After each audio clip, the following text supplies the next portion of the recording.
సకల ఆశీర్వాదాలకు కారణమైన పరలోక తండ్రి, మీ బంగారు పాదాలకి వందనాలు, స్తుతులు, స్తోత్రాలు చెల్లించుకుంటున్నానయ్యా. గతించిన వారి మధ్య మీ బలిష్టమైన రెక్కలతో నన్ను, నా కుటుంబాన్ని, మా సంగతుల కుటుంబాన్ని కాచి కాపాడినందుకు వందనాలు, స్తుతులు, స్తోత్రాలు చెల్లించుకుంటున్నాం. 6 దినములు కష్టపడి 7వ దినమును విశ్రాంతి దినమును ఆచరించమని నీ వాక్యం సెలవిచ్చిన రీతిగా ఈ విధంగా సంఘంగా కోరుకోవడానికి కృప చూపెట్టావు ప్రభా. కొందరు మానుకున్నట్టుగా మానుక ఈ విధంగా సంఘంగా కోరుకొని నిన్ను ఆరాధించే భాగ్యాన్ని మాకు ఇచ్చినందుకు ధన్యవాదాలు ప్రభా. ఇదిగో తండ్రి, మరి ఈ సమయంలో తండ్రి పాటల్లో తోడుగుండి నడిపిస్తున్నందుకు వందనాలు. ప్రతి ఒక్కరికి చక్కటి నాయన స్వరాన్ని దయచేయమని అడుగుతున్నామయ్యా. అంతేకాదు ప్రభు, ఆరాధనలో కూడా మీరు తోడుగా ఉండి నడిపించండి ప్రభు. జ్ఞానాన్ని, తెలుగుని దయచేయమని అడుగుతున్నాం.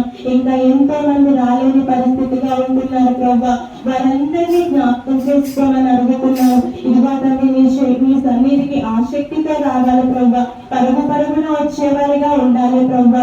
ఇదిగో తండ్రి, సమయానికి వచ్చేవారిగా కృప చూపెట్టమని అడుగుతున్నాం. అంతేకాకుండా దారి మధ్యలో ఉంటున్న ప్రతి ఒక్కరిని జ్ఞాపకం చేసుకొని వారి ప్రయాణాల్లో క్షేమంలో దయచేసి మా మధ్యకు సురక్షంగా తీసుకురమ్మని అడుగుతున్నామయ్యా. అలాగే వచ్చిన ప్రతి ఒక్కరిని నీ వాక్యం ద్వారా దర్శించండి.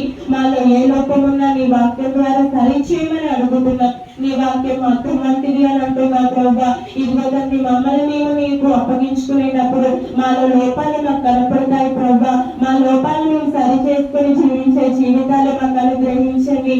అంతేకాదు ప్రభా, సన్నిధికి నాయన ఆశీర్వాదాల కోసం వచ్చేవారిగా కాకుండా అనేక మందికి ఆశీర్వాదకరంగా మేమే తయారవ్వాలి ప్రభా.